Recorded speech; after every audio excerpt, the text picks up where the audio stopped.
Well, it's been almost 2 weeks. Think it's time I start doing stuff again? Howdy-o, what do you know, it is Rabbit of ScrubLeet Academy. We are back in DDO today. My stat stuff videos are pretty popular. My favorite enemy one was even more popular, and I figure out to continue that. There aren't only 6 things awesome about DDO after all, and that playlist has been pretty misleading for a while now.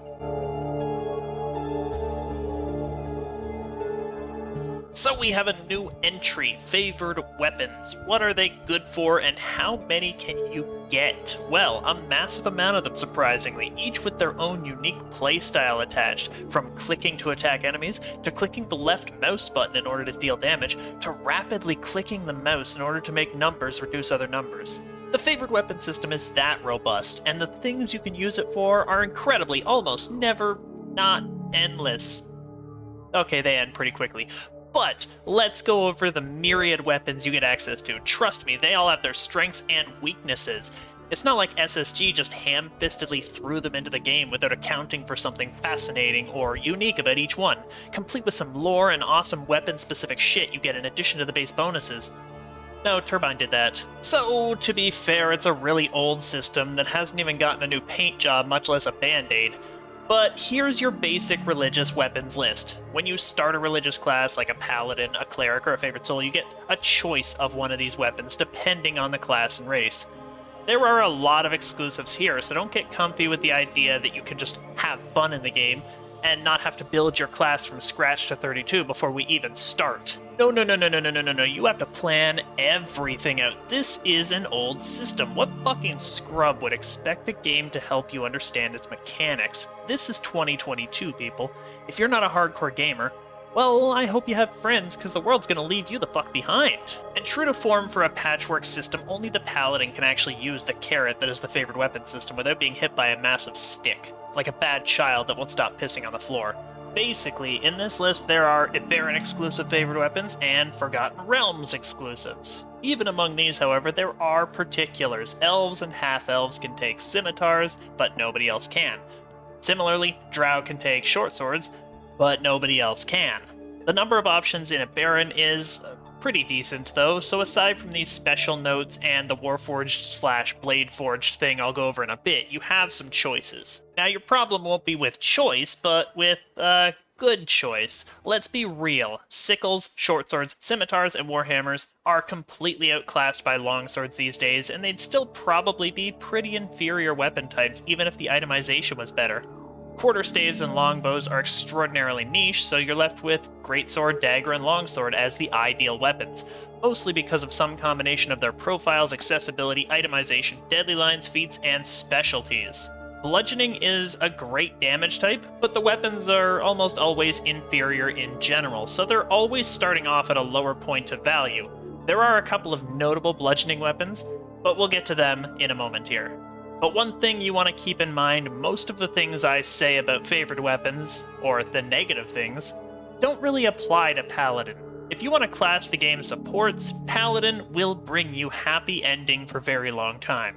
So Forgotten Realms, a lot less choice here. These ones are actually available to iconic classes only. Even if you start your iconic as a non-religious guy, you'll only get access to these specific ones once you choose your divine class.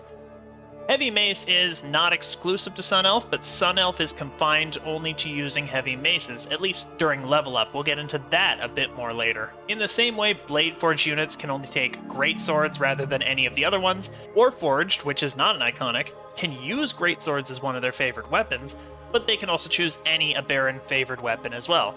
Despite greatsword's limitations, there is a workaround in place for one class, not quite at random.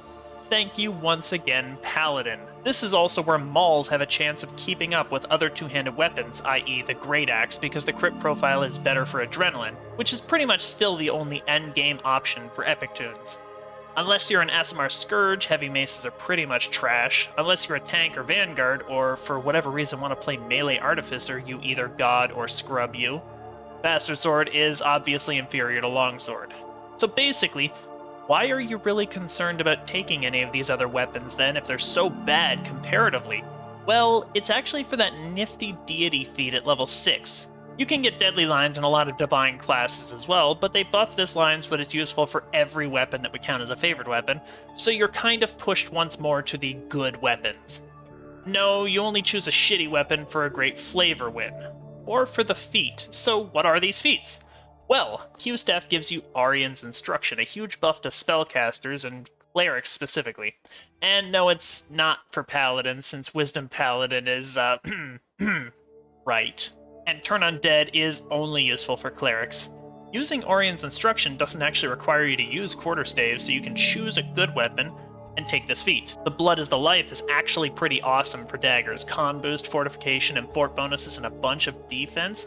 Give me that deep in my character build. And it's actually kind of interesting for a vampire build, so it's got niche value there and a bit of flavor win.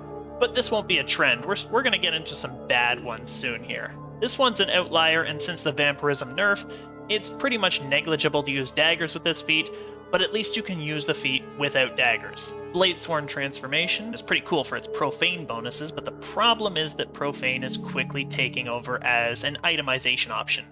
Still, the enormous penalty to healing and spellcasting really kind of crushes this one, and it's not the only way that you can get greatswords anyway.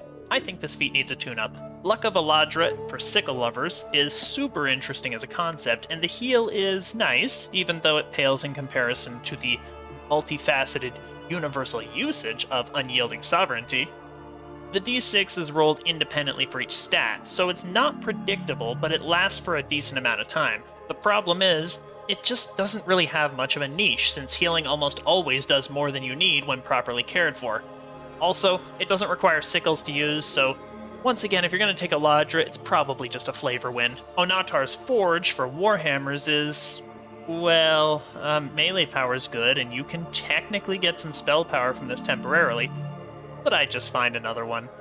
The good part is that you wouldn't need to use a Warhammer to use this feat either, but honestly, that's also kind of the bad part. The fact that you don't need the weapon to use these abilities devalues the weapon a little bit and makes it less unique. And that's a theme we've already seen, and we're going to see going through the rest of this because, well, it's just, like, it's a forgotten system, people. We can't really have good flavor with all this stuff if it doesn't exist. Alright, now, Silver Flame Exorcism. This one's actually pretty amazing. Trust me, this is one of the best, if not the best. No, I'm fucking kidding. This is an absolute piece of shit feat and a waste of time.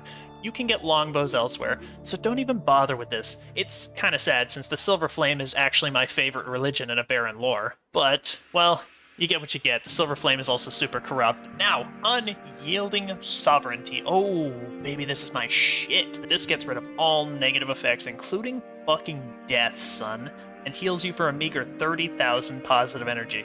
And you can use it on allies, too. This is where longswords drop you off, and honestly, well worth it. It's kind of unfortunate that this crops up, well, seemingly fucking everywhere at this point. But if you're a paladin, surprisingly, this is one of the few options in-game you can't easily come across otherwise. It feels dirty even saying that. Undying Call, once again unique as far as resurrections go, doesn't require or benefit any particular weapon. Since it's the elf scimitar one, that means you're free to use longswords to your heart's content, but you won't get the favored weapon bonuses if you don't use the scimitar. That said, this one's pretty decent since it gives you extremely early access to a resurrect-like spell, but its true resurrection is only useful for elves. Otherwise, it's a 10-minute cooldown Raise Dead, which does fall off pretty quickly. Volkur's avatar is like Flame Turret. Good early, pretty crappy after 10. In my opinion, not really worth it since you're not building for anything later, and it doesn't have any attachment to short swords, meaning that you might as well just choose a more optimal option in both fronts. So that does it for Eberron. For Forgotten Realms, a Monitor's Flames is actually quite niche useful, like a shitty stacking Fire Shield Cold. Still, it's a little too niche, and heavy maces are actually quite pathetic as a weapon type. Asimar's Scourge Dodge Tank with 3 Paladin levels feels like the only one that could possibly make this work. But since this is the only feat you can get as a Sun Elf, if for whatever reason you're building a Sun Elf, like with my Sun Elf build video that I made a while back, then you would have to take this anyways, so it's really one of those things that at least it doesn't require a heavy mace, so you don't have to worry about not using it either. Ever Watchful is kinda cool, like an Orion's for wisdom melees. Tanks could kinda use it, but it just doesn't really fit a niche that isn't covered more effectively in some other version. Plus, it doesn't really have anything that benefits from or to B-swords other than being an easy way to get proficiency with B-swords. If you want bastard swords, this is probably the best way to get that as a divine class. That's pretty much its usefulness in my opinion. And finally, Blessing of Sylvanus, which is actually a pretty useful Forgotten Realms deity feat that gives an amazing bonus to their own favored weapon. Now, this is one of the few that actually calls to their favored weapon for the effect that it gives, which is very uncommon as we've seen, but mauls actually become pretty competitive when this is chosen, and the toggle means that it's always active, which is pretty uncommon as far as deity feats go. So there we go, we have two options for bludgeoning weapons, as I mentioned. So the weapons and special abilities have been covered, right? We're done? Oh, no. Now we get to go to special favored weapons that aren't available elsewhere, or weapons that are uniquely available to certain classes. So, the Pali's favored weapon availability is really the only one in the game that's heavily supported. The combatant deadly line for Paladin gives Longsword, Battle Axe, Heavy Mace, Morningstar, and Warhammer in Tier 2, and Greatsword in Tier 3, along with giving a passive and insane bonus to damage output with Ascendancy. Paladin is the class, the singular class that was made for favored weapons. In light of the Lamania test server's Update 56 preview, Handwraps are also going to be a deity feat, also linked to Paladins, and thus a favored weapon as well.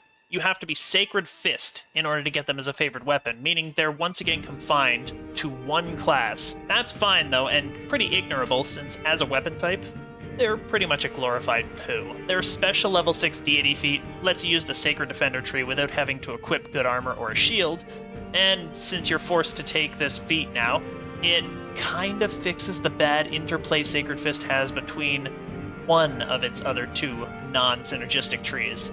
It also gives you charisma to hit and damage, but pretty much every Pali build already accounts for that in some way, so it's just an easier carbon copy way to play a one-stat-fits-all Paladin. Now, there are a couple of other ways to get favored weapons through races or universal trees. The racial favored weapons are easy to go through because there's only a couple. Dwarf gets Dwarven War Axe, Wood Elf gets Rapier, Falchion, and Shortbow, and that's it. For a universal tree, Inquisitive does let you use light or heavy non-repeating crossbows as favored weapons, though. So, finally, for base weapon types, Axiom of Faith from Divine Crusader gives you the opportunity to choose one of the deity favored weapons, which actually allows you to take a good deity active ability, like Unyielding Sovereignty, and also the weapon you actually want to use, say a greatsword. Honestly, the gating of this system would be better served by just letting your god not give a flying fuck what weapon you use to oppress orcs and goblins, who we all know are all bad, always. I do love the image of the god, though, kinda watching a random servant attack someone without reason and go, I could help you. Oh, but you're not using a hammer, you heathen. Your service is not good enough until you raise a hammer in my name. I am God, hear me roar. These gods are really just as petty as the ones we make up in real life, aren't they? So the only applicable use of favored weapons outside of base damage bonuses are for favored weapon attacks. Favored weapon attacks are pretty much confined to the Warpriest and War Soul trees, which are probably the worst trees in the entire game. They're not even worth mentioning until something's done about them. Either Warpriest and War Soul, or the favored weapon attacks, take your pick. So don't bother taking a favored weapon just for them. And finally, here's our short and sweet list of individual weapons that are themselves, for whatever reason, lore probably doesn't explain it, favored weapons. All of the gods in all of the worlds love these weapons for no apparent reason, probably just because this is how much sense religion makes. This is notably the only place to get Khopesh as a favored weapon as of the making of this video, which used to be a valuable weapon before Knight's Training came out, but for the most part you'll stumble across these by endgame anyway, so they're really not that big a deal compared to the stat to hit and damage stuff you can find in the playlist linked somewhere up there at the top of this video. So the favored weapons themselves don't really matter all that much in most cases, and the attacks aren't really all that amazing.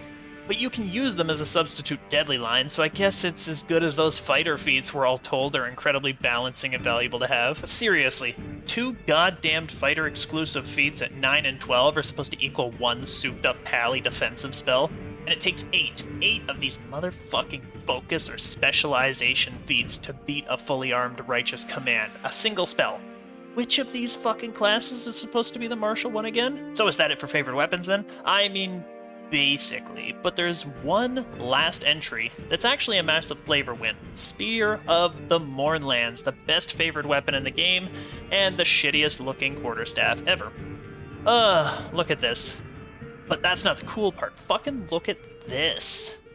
This shit is cool. Warforged can actually use this as a favored weapon because their god is actually the Lord of Blades. That is cool. So I'm glad I got to end this video on a positive, well, sort of Pally-related note. Damn, this one was supposed to be an easy video, but the testing was actually surprisingly robust for this, at least for the deity abilities, and whether or not these favored weapons were coded to actually work. Still, if you enjoyed what you saw today, like, comment, subscribe, share, and don't forget to check out the links on my channel and in the description. Discord, Twitter, Twitch, and I have an Odyssey channel that I irregularly post to if you want to check that out.